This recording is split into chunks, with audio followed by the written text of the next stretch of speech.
الحمد لله رب العالمين والصلاة والسلام على سيد المرسلين أما بعد فأعوذ بالله من الشيطان الرجيم بسم الله الرحمن الرحيم الصلاة والسلام عليك يا رسول الله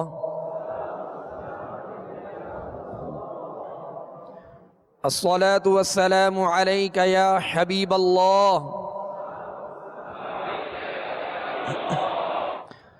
الصلاة والسلام عليك يا نبي الله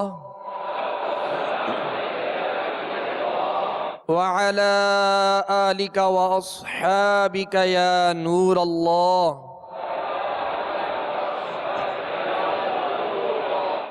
میٹھے میٹھے اسلامی بھائیوں اور میرے مدنی چینل کے ناظرین، آج انشاءاللہ عز و جل ہم مدنی قاعدے کے سبق نمبر 12 کی مشق کریں گے۔ آج ہمارے اس مشق میں نون ساکن اور تنوین کے جو قاعدے ہیں اس کی انشاءاللہ مشق ہوگی۔ نون ساکن جس نون کے اوپر جزم ہو، جیسا کہ ہم نے سبق نمبر 11 میں پڑھا کہ ساکن یا جزم کسے کہتے ہیں۔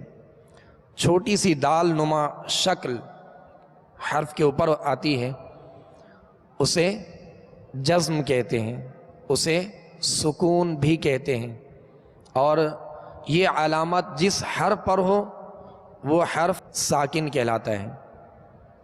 تو نون ساکن یعنی جس نون کے اوپر جزم ہو، سکون ہو،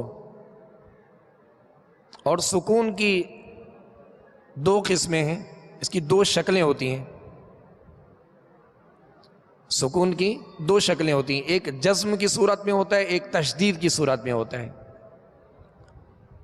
لہذا یہاں پر جو قاعدہ ہے وہ نون ساکن کا ہے جو جزم کی علامت ہوتی ہے، یعنی دال، چھوٹی سی دال نما جو شکل حرف کے اوپر ہوتی ہے اسے ساکن کہتے ہیں، اور اگر یہ علامت نون پر ہو تو یہ نون ساکن کہلائے گی۔ یہ قاعدہ ذہن میں رکھیے گا، نون ساکن جس نون کے اوپر کیا آ جائے؟ جزم آ جائے، جس نون کے اوپر جزم ہو یعنی سکون ہو اسے نون ساکن کہتے ہیں۔ نون ساکن اور تنوین، نون ساکن نون تنوین نہیں کہیں گے، نون ساکن اور تنوین کے 4 قاعدے ہیں۔ کتنے قاعدے؟ یہ ذہن نشین کر لیجئے گا، اگر قلم اور ڈائری ہے تو آپ تحریر بھی فرما لیں تاکہ یہ قواعد ذہن میں رہیں۔ نون ساکن اور تنوین کے 4 قاعدے ہیں، یہ قاعدے ذہن میں رکھیں گے تو انشاءاللہ آگے مشق میں آسانی ہوگی، اور قرآن پاک میں یہ قواعد جا بجا کثرت کے ساتھ آتے ہیں، اور ان قواعد کا بھی ہم نے لحاظ رکھنا ہے۔ تو پیارے میٹھے اسلامی بھائیوں اور میرے مدنی چینل کے ناظرین، نون ساکن اور تنوین کے کتنے قاعدے ہیں؟ 4 قاعدے ہیں۔ پہلا قاعدہ اظہار، اظہار، جی پہلا قاعدہ کیا ہے؟ اظہار۔ اور دوسرا قاعدہ اخفاء، دوسرا قاعدہ کیا ہے؟ اخفاء۔ اور تیسرا قاعدہ ادغام، یہ تیسرا قاعدہ ہے ادغام۔ اور چوتھا قاعدہ ہے اقلاب۔ چوتھا قاعدہ کون سا ہے؟ اقلاب۔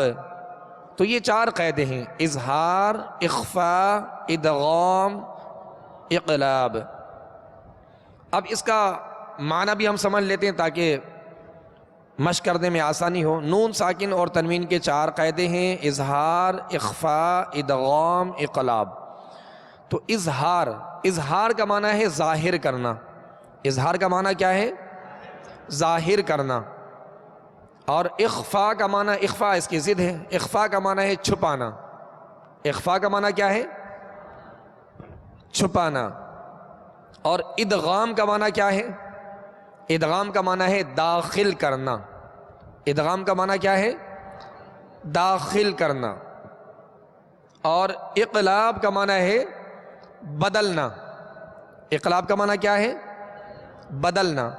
تو اظہار کا معنی ظاہر کرنا، اخفاء کا معنی چھپانا، ادغام کا معنی داخل کرنا، اقلاب کا معنی بدلنا۔ یہ ذہن میں رکھیے گا۔ ایک تو نون ساکن اور تنوین کے 4 قاعدے، اور دوسرا ہے کہ ہر قاعدے کا نام اظہار، اخفاء، ادغام، اقلاب، یہ 4 قاعدے، ان کا نام ذہن میں رکھیے، اور دوسرا ان کا معنی، کیونکہ معنی سے ہی انشاءاللہ پتہ چلے گا کہ مشق میں آئے گا جب، تو اس کا معنی بھی ذہن میں رکھیں کہ اظہار کا معنی ہے ظاہر کرنا، اخفاء کا معنی ہے چھپانا، ادغام کا معنی ہے داخل کرنا، اور اقلاب کا معنی ہے بدلنا۔ یہ ذہن میں رکھیے گا۔ اب اظہار جو پہلا قاعدہ ہے، نون ساکن اور تنوین کا پہلا قاعدہ، نون ساکن اور تنوین کا، پہلے ہم نے جو قواعد پڑھے تھے وہ حروف اور ان کے مخارج اور ان کی خوبیاں، مختصراً جو ان کی ضروری خوبیاں تھیں ان کا ذکر ہوا، اور پھر اس کے بعد ہم نے حرکات کا قاعدہ پڑھا، زبر، زیر، پیش اور اس کی ادائیگی، اور اس کی ہم نے مشق کی۔ اس کے بعد ہم نے تنوین کا قاعدہ پڑھا تھا، اور اس کے بعد ہم نے پھر حروف مدہ کا قاعدہ پڑھا، 1 الف کی مقدار میں کھینچتے ہیں۔ تو یہ قواعد جو آ رہے ہیں ان کو ذہن نشین کیجئے گا۔ یہ قرآن پاک میں جہاں بھی آئیں گے آپ خود غور کر لیجئے گا کہ یہاں کون سا قاعدہ ہے، یہاں کون سا قاعدہ ہے، اور اس قاعدے کو کس طرح پڑھنا ہے۔ اور اس کے بعد ہم نے کھڑی حرکات پڑھا، کھڑی حرکات جو حروف مدہ کے قائم مقام ہیں۔ پھر ہم نے حروف لین کا قاعدہ پڑھا، جو واو یا 2 ہیں حروف لین، اس کا ہم نے قاعدہ پڑھا اور اس کی ہم نے مشق کی۔ اور اس کے بعد ہم نے حروف قلقلہ، حروف قلقلہ جو 5 ہیں اس کی ہم نے مشق کی۔ آج ہمارا جو قاعدہ ہے وہ نون ساکن اور تنوین کا، نون ساکن اور تنوین کے 4 قاعدے ہیں، اظہار، اخفاء، ادغام، اقلاب۔ اظہار کا معنی ظاہر کرنا، اخفاء کا معنی چھپانا، ادغام کا معنی داخل کرنا، اور اقلاب کا معنی ہے بدلنا۔ تو پیارے میٹھے اسلامی بھائیوں اور میرے مدنی چینل کے ناظرین، پہلا قاعدہ نون ساکن اور تنوین کا اظہار۔ اظہار، اس کا قاعدہ سمجھ لیجئے کہ یہ قاعدہ کب لگتا ہے، یہ قاعدہ کب لگتا ہے۔ نون ساکن یا تنوین، نون ساکن یعنی وہ نون جس کے اوپر جزم ہو، دال نما شکل ہوتی ہے، تو وہ اگر نون کے اوپر یہ علامت ہو تو اسے نون ساکن کہتے ہیں۔ نون ساکن یا تنوین یعنی 2 زبر 2 زیر 2 پیش ہوں، یا نون ساکن ہو، نون ساکن یا تنوین کے بعد، نون ساکن یا تنوین کے بعد، پہلے نہیں، نون ساکن یا تنوین کے بعد، نون ساکن یا تنوین کے بعد حروف حلقی، حروف حلقی میں سے اگر کوئی حرف آ جائے تو وہاں اظہار ہوگا۔ حروف حلقی میں سے اگر کوئی حرف آ جائے تو وہاں کیا ہوگا؟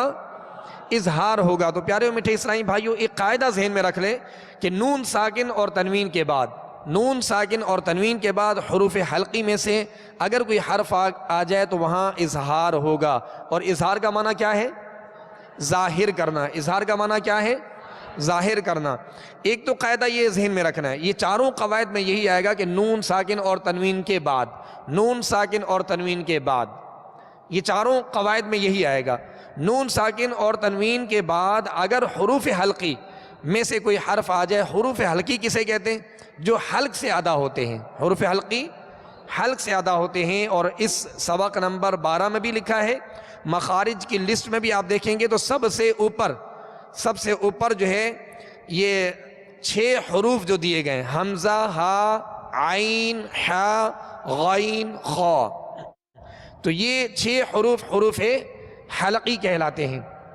تو نون ساکن اور تنوین کے بعد اگر حروف حلقی میں سے کوئی بھی حرف آ جائے، کوئی ایک حرف آ جائے، حمزہ آ جائے، ہا آ جائے، عین آ جائے، یا حا آ جائے، غین آ جائے، یا خا آ جائے، ان میں سے کوئی بھی حرف آ جائے تو وہاں کیا کریں گے؟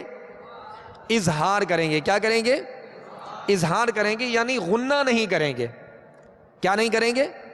غنہ نہیں کریں گے، کیونکہ نون ساکن اور تنوین کی آواز ناک میں جاتی ہے، نون ساکن اور تنوین کی آواز ناک میں جاتی ہے۔ جیسے انعمت، تو ان اب ناک میں گئی، انعمت، انعمت، اب اس میں غنہ نہیں کریں گے۔ غنہ کسے کہتے ہیں؟ کہ ایک الف کی مقدار میں آواز کو ناک میں لے جا کر ٹھہرانا، ناک میں آواز کو ظاہر کر دینا، ٹھہرانا ایک الف کی مقدار، جیسے انتم یا ان، تو یہ غنہ کہلاتا ہے، یہ غنہ کہلاتا ہے۔ اور غنے کا مخرج جو ہے وہ ناک کا بانسا ہے۔ کیا ہے؟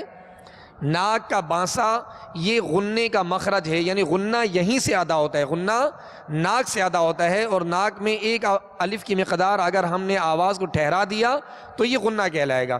غنہ کی ہم نے دو قسمیں شروع میں پڑھی تھی، غنہ آنی اور غنہ زمانی۔ غنے کی کتنی قسمیں ہیں؟ دو قسمیں، غنہ آنی، حمزہ ہے اس میں آنی، غنہ آنی اور غنہ زمانی، ٹھیک ہے؟ تو غنہ آنی جو ہوتا ہے وہ کسی چیز کا محتاج نہیں ہوتا۔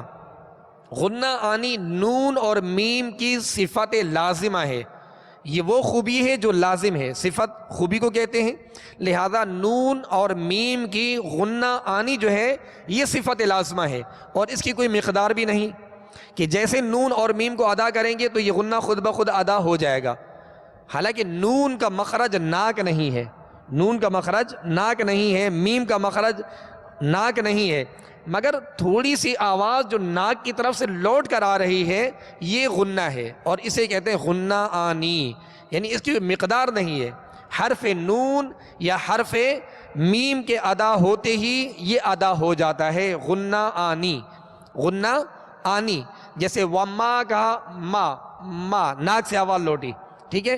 آنا نا، تھوڑی سی آواز آپ محسوس کریں گے پڑھ کر، نون، تو یہ ناک سے جو آواز لوٹ رہی ہے یہ غنہ آنی ہے، یہ غنہ آنی کہلاتا ہے، اور یہ کسی سبب کا محتاج نہیں ہے۔ مگر غنہ زمانی وہ سبب کا محتاج ہے، اس کے لیے سبب کا ہونا ضروری ہے، اس کا سبب ہونا ضروری ہے، اور وہ اسباب آگے آئیں گے تو انشاءاللہ ہم اس کی مشق کریں گے، جیسا کہ ادغام میں غنہ کرتے ہیں، اخفاء میں غنہ کرتے ہیں، اقلاب میں غنہ کرتے ہیں، مگر اظہار میں غنہ نہیں کرتے۔ اس بات کو ذہن میں رکھیے گا۔ تو پیارے میٹھے اسرائیل بھائیوں اور میرے مدنی چینل کے ناظرین، آج ہم نے نون ساکن اور تنوین اور اس کے چاروں قاعدے، ان کے نام اور ان کا معنی، اور پھر اظہار کا اور ادغام کا، اظہار کا ہم قاعدہ جو ہے وہ سیکھ رہے ہیں کہ نون ساکن اور تنوین کے بعد اگر حروف حلقی میں سے، یعنی حمزہ، ہا، عین، حا، غین، خا، ان 6 حروف میں سے کوئی بھی حرف آ جائے تو وہاں غنہ نہیں کریں گے، بلکہ کیا کریں گے؟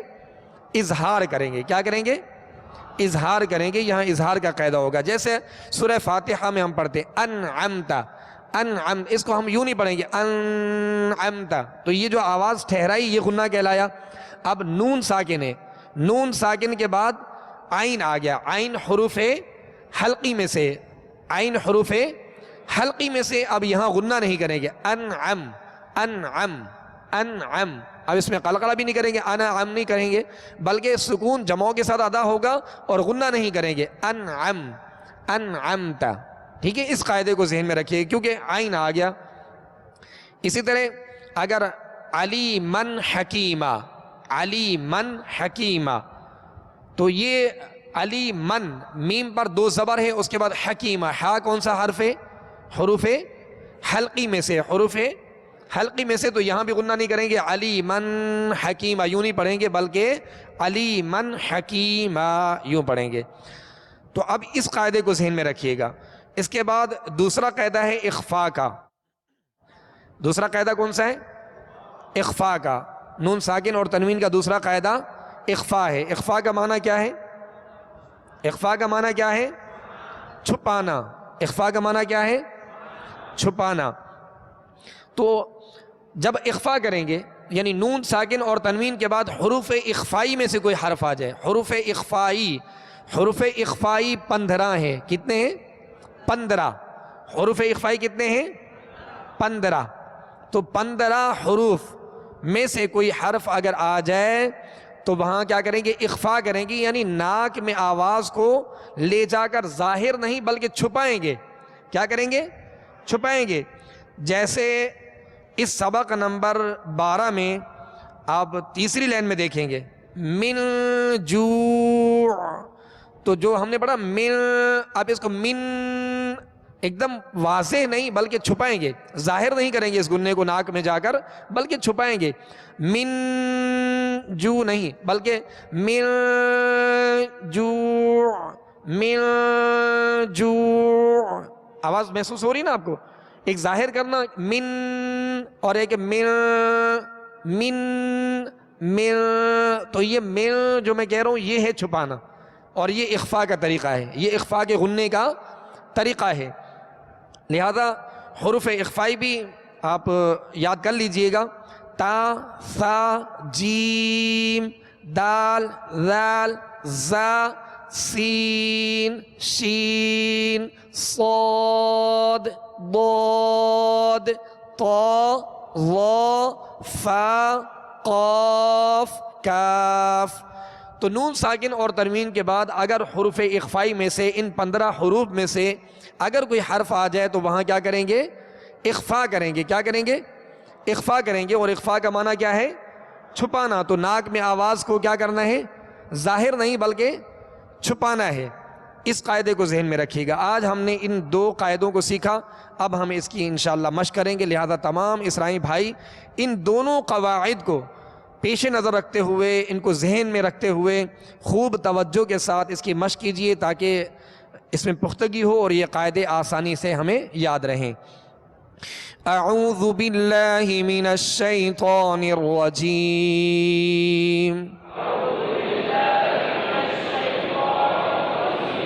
بسم اللہ الرحمن الرحیم.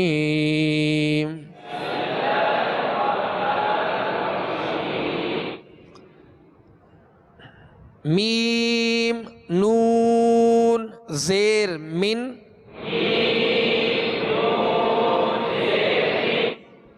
حمزہ زبر ا، من ا، جیم زبر جا، من اجا، لام دو زیر لن، من اجالن. اب یہ قاعدہ آپ بتائیے گا، قاعدہ کون سا ہے یہاں پہ؟ ماشاءاللہ. تو یہاں قاعدہ اظہار کا ہے. ٹھیک ہے، نون ساکن ہے، اور نون ساکن کے بعد کیا ہے؟ نون ساکن کے بعد حمزہ ہے، اور حمزہ حروف ہے حلقی، یعنی 6 حروف جو ہیں ان حروف میں سے حمزہ ہے. من اجالن، جھٹکا بھی نہیں دینا اور غنہ بھی نہیں کرنا. غنہ من اجالن، یہ جو ٹھہر گئے یہ غنہ کہلاتا ہے، بلکہ اظہار کرنا ہے، ظاہر کرنا ہے. من اجالن، من اجالن. آگے چلیے. من ہادن، من ہادن. نون ساکن کے بعد کون سا حرف ہے؟ ہا. کون سے حروف میں سے؟ یہاں کیا کریں گے؟ اظہار کریں گے. من ہادن. بس نون ساکن اور تنوین اور حروف حلقی یہ ذہن میں رکھیے. نون ساکن اور تنوین اور حروف حلقی 6 حروف ذہن میں رکھیے. خود بخود آپ کو پتہ چلے گا کہ یہاں اظہار ہے، یہاں اظہار کا قاعدہ ہے. خود بخود آپ واضح اس چیز کو انشاءاللہ سمجھ جائیں گے. من ہادن، من علق، من علق، من حکیم، من حکیم. اب یہ ترتیب سے جو ہے مدنی قاعدے میں پیارے اسلامی بھائی اور میرے مدنی چینل کے ناظرین آپ دیکھ رہے ہوں گے کہ یہ ترتیب سے حروف حلقی دیے گئے، قواعد دیے گئے. اب ہم نے پڑھا من اجالن، تو حمزہ ہا عین ہا غین خا یہ حروف حلقی ہیں. حمزہ ہا عین ہا غین خا. آپ دہرائیے. یہ 6 حروف ہیں، اور یہاں بالترتیب جو ہے اس میں جو ہے یہ قواعد دیے گئے. من اجالن میں کون سا قید ہے؟ اظہار کا، اس لیے حمزہ آ گیا. ٹھیک ہے. من ہادن، نون ساکن کے بعد کیا ہے؟ ہا ہے، اور ہا حروف حلقی میں سے، تو حمزہ ہا 2 ہو گئے. اب من علقن، نون ساکن کے بعد کون سا قید ہے؟ عین آ رہا ہے، تو کون سا قاعدہ لگے گا؟ اظہار کا. من حکیم، یہاں قاعدہ کون سا ہے؟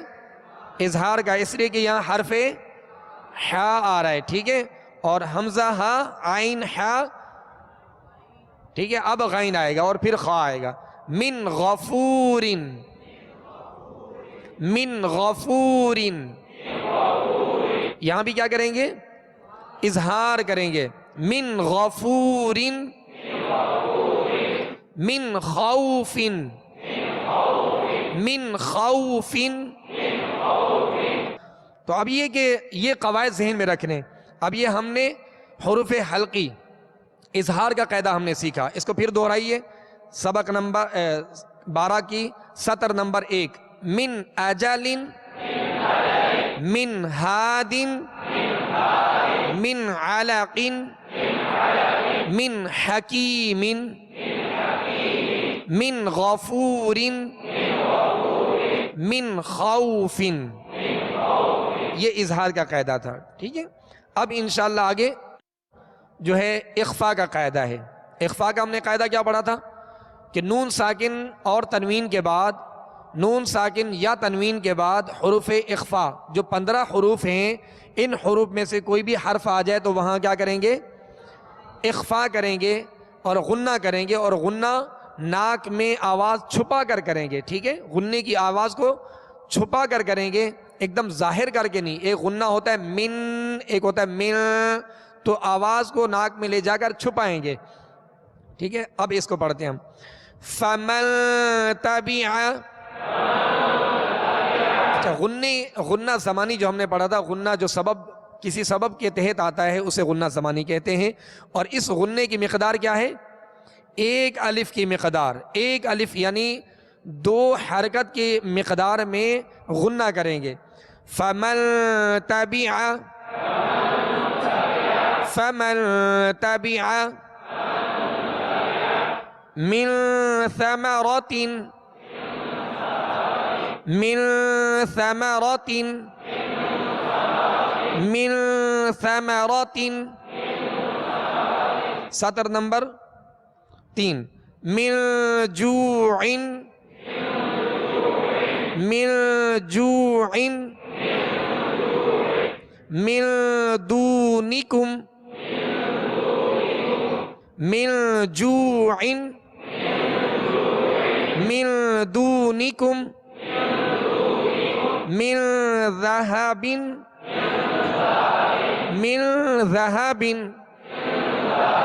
من ذهب. اب محسوس کر رہے ہیں نا کہ آواز چھپ کر ظاہر ہو رہی ہے، یعنی غنہ ناک میں آواز کو چھپایا جا کے. من ذهب، من ذهب. فإن زللتم، فإن زللتم، فإن زللتم. اب سطر نمبر 4. من سفیہ، من سفیہ، من سفیہ.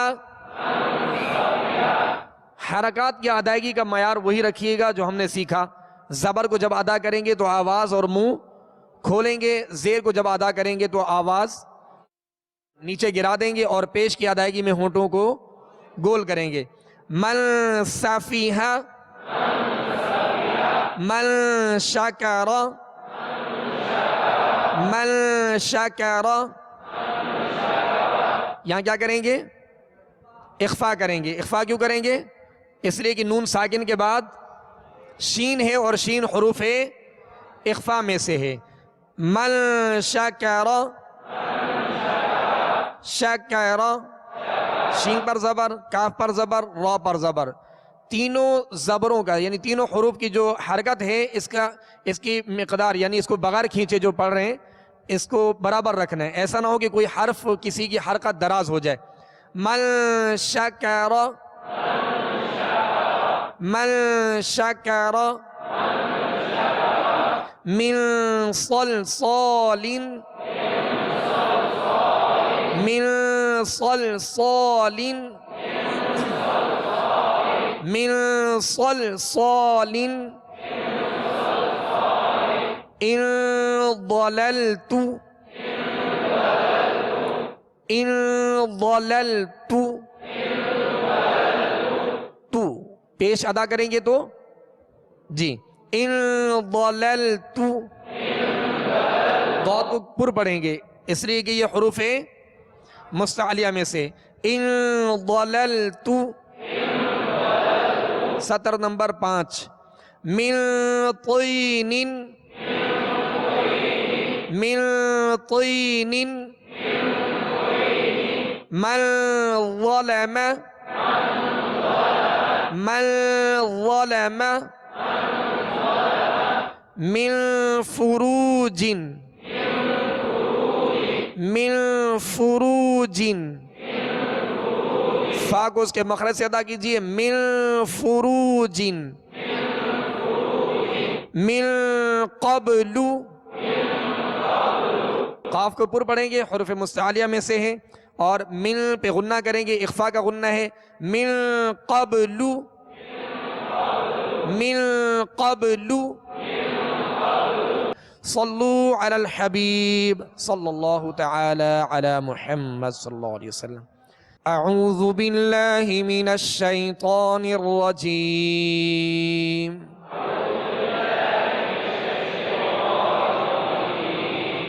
بسم اللہ الرحمن الرحیم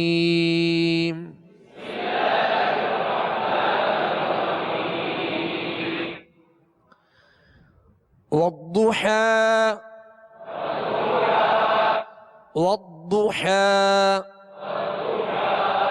ضاد پر پیش ہے ہونٹوں کو گول کر کے پڑھیں گے اور ضاد کو پر پڑھیں گے اس لیے کہ حروف مستعلیہ میں سے ہے اور والضحى ہا پر کھڑا زبر ہے ہا پر کھڑا زبر ہے تو جیسے یہ لکھا ہے اسی طرح وقف کریں گے اور یا جو ہے یہاں نہیں پڑھیں گے والضحى واللیل اذا سجا والضحى واللیل اذا سجا ما ودعك ربك وما قلى ما ودعك ربك وما قلى پیارے اسلامی بھائیو یہاں دیکھیں ما ہم نے اس کو کھینچا ودعک دال پر عین پر کاف پر کیا ہے زبر ہے آواز اور منہ کھول کر پڑھیں گے اور کھینچیں گے نہیں دراز نہیں کریں گے حرکات کو جیسے ہم نے پڑھا تھا مدنی قاعدے میں وہی معیار رکھیے اور وہی انداز رکھیے ما ودعک دعک دعک ودعک سمجھ رہے نا آپ اور اسی طرح ربک ربک ربک نہیں ربک ایسے نہیں بلکہ با پر صرف پیش ہے تو اس کو بغیر کھینچے پڑھیں گے اور معروف طریقے سے ہونٹ گول کر کے پڑھیں گے ربک کاف کو بھی نہیں کھینچیں گے وما یہاں الف مدہ آ گیا ٹھیک ہے اب یہ تمام قواعد اور حرکات کی ادائیگی ذہن میں رکھیے گا اگر یہاں پر ہم نے کھینچ دیا تو حرف مد پیدا ہو جائے گا کیا ہوگا حرف مد جیسے کسی نے پڑھا ودعک تو کاف کے ساتھ الف مدہ پیدا ہو گیا تو حرف لفظ کے اندر حروف کا گھٹانا یا بڑھانا یہ بڑی غلطی کہلاتی ہے کیا کہلاتی ہے بڑی غلطی کہلاتی ہے لحن جلی کہلاتی ہے اور اگر یہ غلطی سرزد ہو جائے تو بسا اوقات معنی بھی بدل جاتے ہیں ما ودعك ربك وما قلى وَلَلْآخِرَةُ خَيْرٌ لَكَ مِنَ الْأُولَى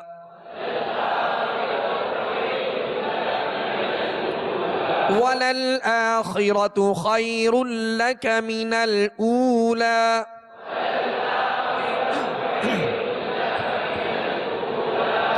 خیر اللہ خی پہ کون سا قاعدہ ہے یا لین کا ماشاءاللہ وَلَلْآخِرَةُ خَيْرٌ لَكَ مِنَ الْأُولَى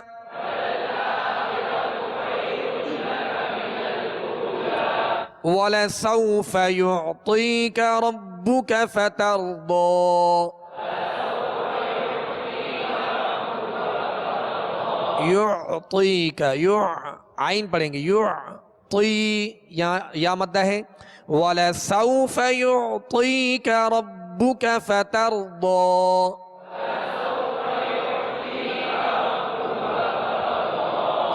أَلَمْ يَجِدْكَ يَتِيمًا فَآوَى.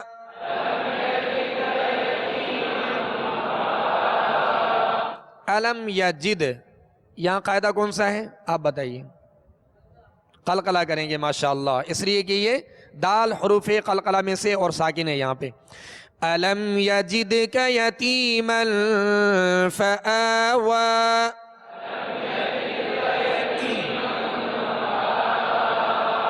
ووجدک ضالا فہدى.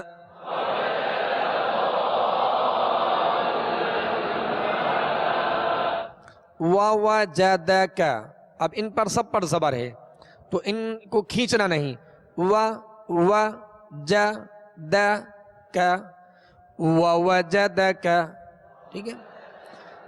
وَوَجَدَكَ ضَالًّا فَهَدَى. اب ضاد کے الف کے اوپر آپ دیکھیں گے کہ ایک لکیر ہے اور یہ لکیر مد کی علامت ہوتی ہے، اس کو کھینچا جاتا ہے. یہاں مد لازم ہے انشاءاللہ عز و جل. مدنی قاعدے میں اس کا بھی سبق آئے گا اور اس کی مشق کریں گے کہ مدات کی انشاءاللہ آپ بھی جب ہم سیکھیں گے تو آپ کو آسانی ہوگی. لہذا یہ علامت جو اوپر لکیر ہے تو یہ کھینچنے کی علامت ہوتی ہے، اس کو دراز کریں گے. وَوَجَدَكَ ضَالًّا فَهَدَى.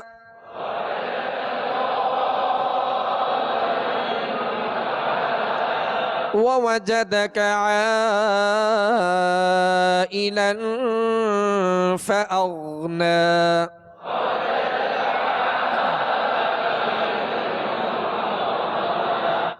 وَوَجَدَكَ میں آواز بالکل برابر رہے، آواز زبر کی ادائیگی کی آواز برابر رہے. جو زبر واو پر ہے وہی دوسری واو پر ہے. واو کا جو مخرج ہے پہلے اس کو مخرج سے ادا کریں گے. واو دونوں ہونٹوں کی گولائی سے ادا ہوتی ہے. وا اب زبر ادا ہوئی. پہلے واو کو اس کے مخرج سے یوں کہیں گے اور جب کہیں گے نا وا اب یہ زبر پڑی. جب زبر پڑی تو منہ اور آواز کھل گیا. وَوَجَدَكَ وَوَجَدَكَ عَائِلًا فَأَغْنَى.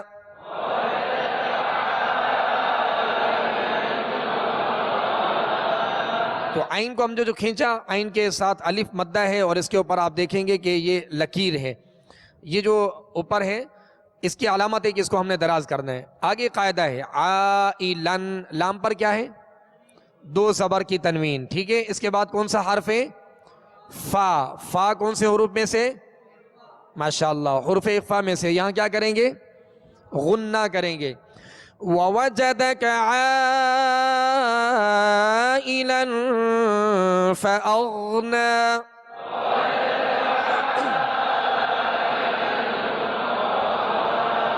فَأَغْنَى غائن کا سکون ہلنے نہ پائے، اس میں جنبش نہ ہو. فَأَغْنَى.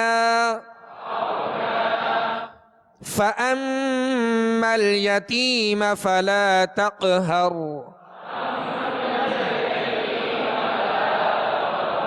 تق قاف پہ کون سا قاعدہ ہے؟ قلقلہ. ماشاءاللہ. فَأَمَّا الْيَتِيمَ فَلَا تَقْهَرْ. وَأَمَّا السَّائِلَ فَلَا تَنْهَرْ.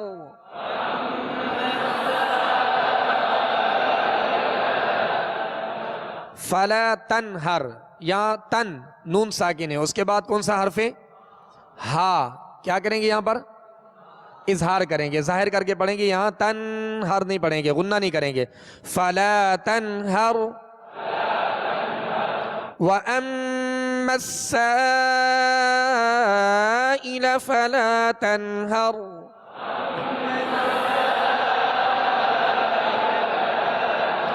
وَأَمَّا بِنِعْمَةِ رَبِّكَ فَحَدِّثْ. فحدث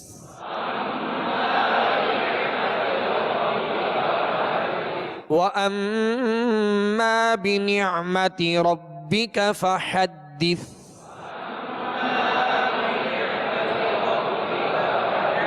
فحدث، یہ سا ہے آخر میں، سا کو ساکن کر دیا تو حدث، سا اس کو سیٹی کی آواز پیدا نہ ہو، نرمی سے ادا ہو.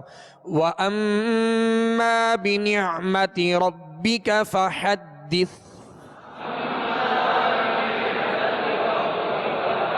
صدق اللہ العظیم. صلو علی الحبیب صلی اللہ تعالی علی محمد.